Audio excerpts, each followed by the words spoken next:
This is Rajguru Tandon from BW Business World, and today we have Mr. Rishi Gaur, who is the country president of Sodexo India, and Ms. Vinita Tikekar, who is the marketing director of Asia Pacific. So, Mr. Rishi, can you talk about Sodexo's business in India and how is the industry shaping up? Sure. So, first let me talk a little bit about what Sodexo does. Globally, there are three parts to our business. The first is what we call benefits and reward services. And most people associate it with the well-known Sodexo Meal Pass, which anybody who's worked in a corporate in India has received at some point of time or the other. The second part is what we call on-site services. And under that umbrella, we do food services and facility management services.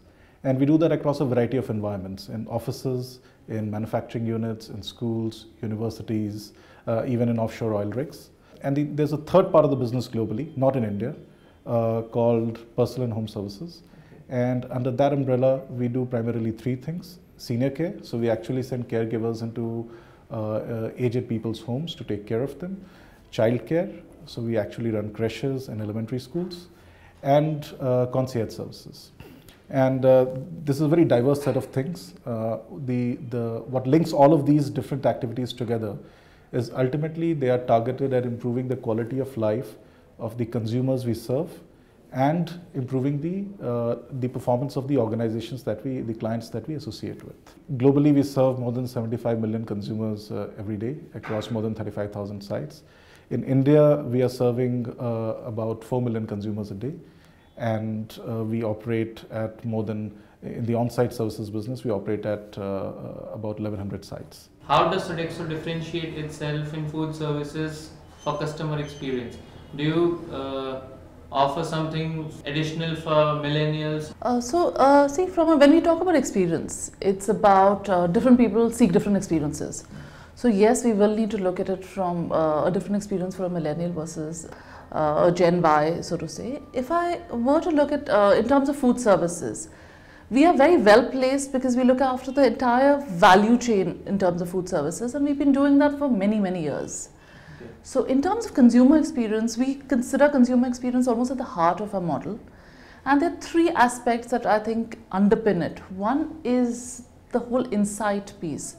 We invest very heavily in consumer insights and to understand the consumers, the needs of consumers. We also have a lot of proprietary models like Personix and some other techniques which help us understand the different type of personas which are there and also create products and services which we can actually then scale up and put in different sites. So that's one part. The other part is we realize that digital is playing an important role in the whole experience piece. And we are investing in digital platforms, digital technologies to do this as well. And the other piece is in terms of open innovation. We are increasingly partnering with companies on open innovation. And all this we look at helping us deliver better consumer experience. You've recently launched an accelerator program. And how is Sodexo adapting to the highly disrupted food industry market? There are great strengths we have in food. We have a heritage of more than 50 years of creating great culinary experiences for the customers we serve. It is very important for us to continue to preserve that and build on that and evolve that in line with the changing expectations of our consumers. Underpinning that is our culinary philosophy, which we call love of food.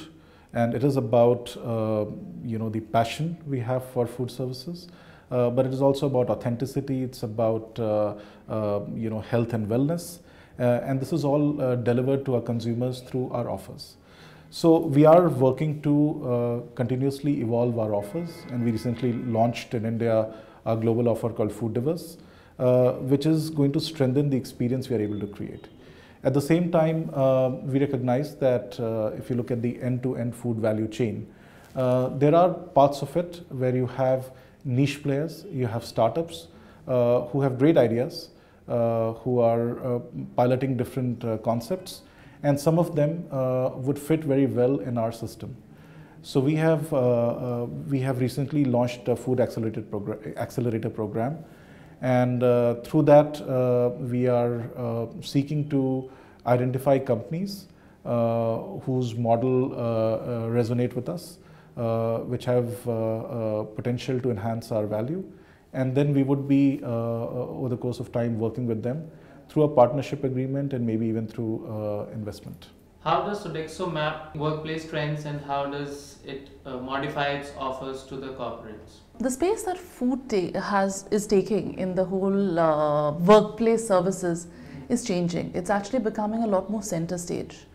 Clients are not just look at, for clients it's important for them to be able to attract talent and be able to retain them by creating environments which are a lot more engaging and motivating. And I think to this end, it's very important, the workplace trends play a very important role in helping them do this. We've been doing a workplace trends report of every year for the past 7 years. And we do this because, as Rishi said, that consumers are at the center. And workplaces, and we look at consumers in the workplaces. So this becomes a very important piece in helping us look at designing the services that we do and also how do we deliver these services. So I'll talk about so these global trends. So this year we have come up with 7 trends at a global level. Specifically, if I look at India, I would say there are 2 specific trends which I feel are very relevant to the country. The first part is the emergence of the Gen Z, which is very relevant to a country like India, which has a very young workforce and very young population. So the report helps us understand the characteristics which are there, which this generation exhibits, and also how they're different from the other generation, probably the Gen Y that we talk about. And the other one which I feel is relevant to, again, the country is around the emergence and the increasing use of IoTs and AI.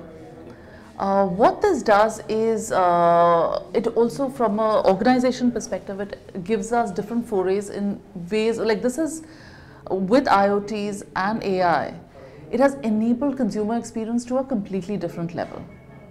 It helps us look at consumers, understand them better, and give them products and services which they want. And also from an efficiency perspective, it's helped a lot. So even when we are looking at designing, say, food services or facility management services, we look at these workplace trends to try and see how we need to define and underpin these services so that they are relevant to the end consumer.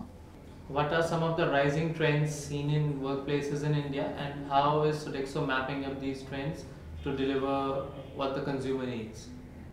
So carrying on from what Vinita said, I think there I would say 2 primary things we are focused on, particularly when it comes to food. The first is the fact that there is a generational shift happening. We had my generation, then we had the millennials, and now you have the Gen Z. And you would find that they all coexist today in the same environment. And it is important, therefore, that the offers that we design and we put out there are tailored to meet the specific needs of each one of these very different stakeholders with very different expectations. And that is where I believe we have a good framework, because it's one thing to generate insight through data, through research, and through the experience we have. But I think the Power Now model is about translating that insight into actionables and actually designing specific offers, which meet the requirements of these various generations which coexist, right? The other big, I think, trend is around digital, and every new generation is more and more savvy. And in fact, the new generation actually doesn't, the Gen Z, they are the phygital generation, which doesn't actually distinguish between physical and digital. For them, it's one seamless environment. And this again has to be factored into our services, including food services.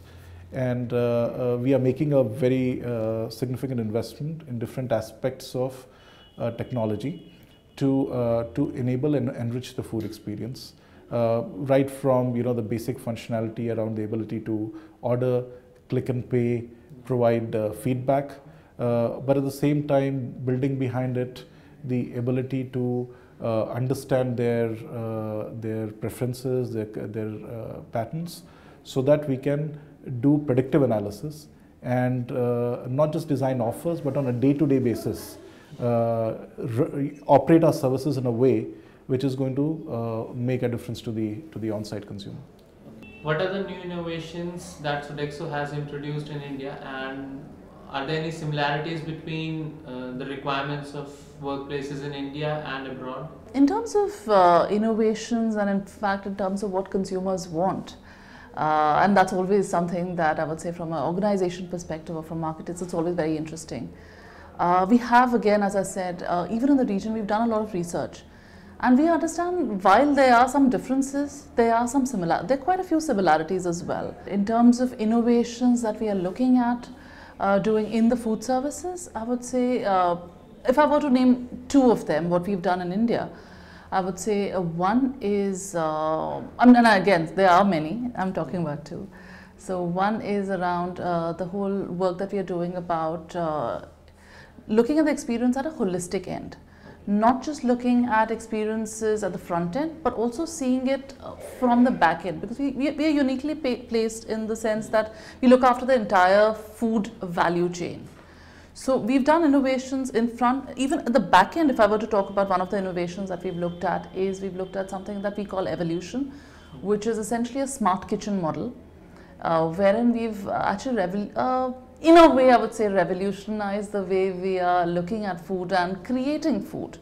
It's about using technology to provide food which is consistent, which tastes well, and it is very energy efficient as well. And this is something where we use combi ovens, and we also eliminate open fires. By doing this, we also create a better environment for our people behind the scenes, and they get a better environment to work with.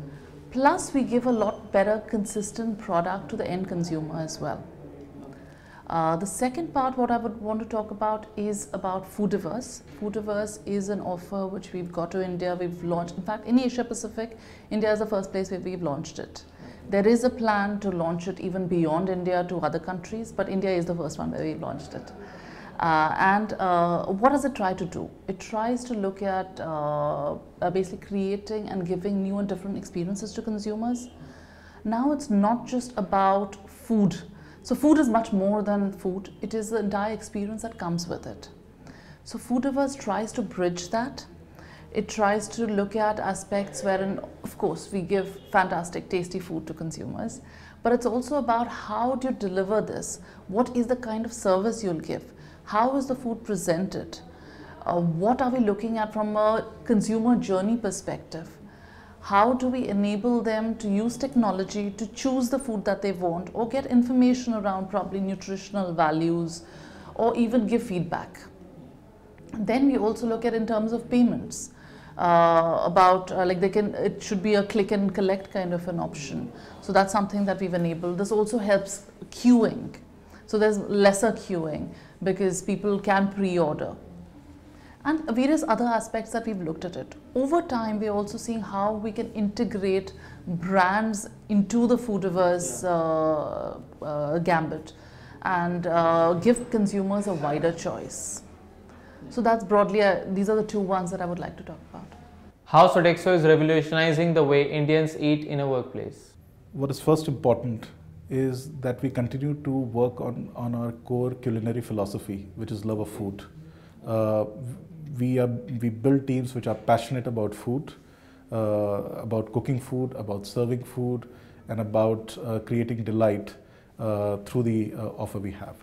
And we need to continue building within our teams the culinary skills and the understanding of food to deliver on that promise. Right. Beyond that, there are three areas of investment. The first is consumer insight.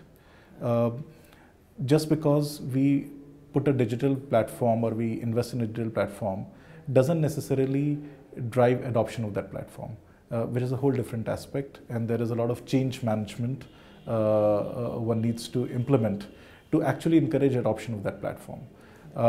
So we are working on not just creating the platforms, but also how do we make sure the platforms are relevant, easy to use, and actually build that adoption within the consumers that we serve, so they're using it in a meaningful way.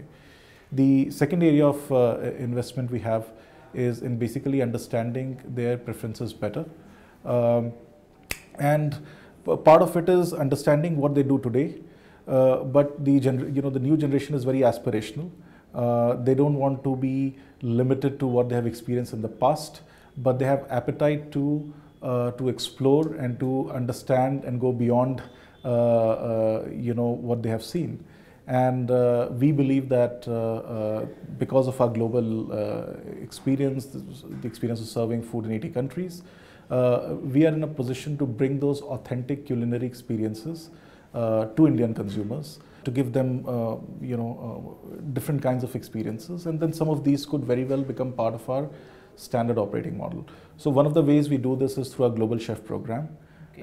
And through that program, we actually bring chefs from all over the world to come and engage with consumers at our site to actually cook. Sometimes, we actually create an environment where we invite those consumers to come and learn new recipes, new dishes from, let's say, a different part of the world.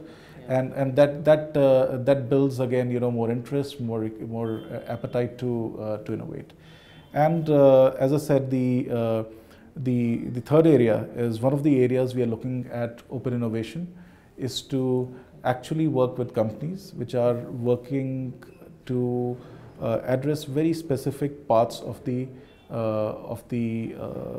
food value model. To give you an example, smart vending. Traditionally, food has been in the workplace has been consumed within the cafeteria.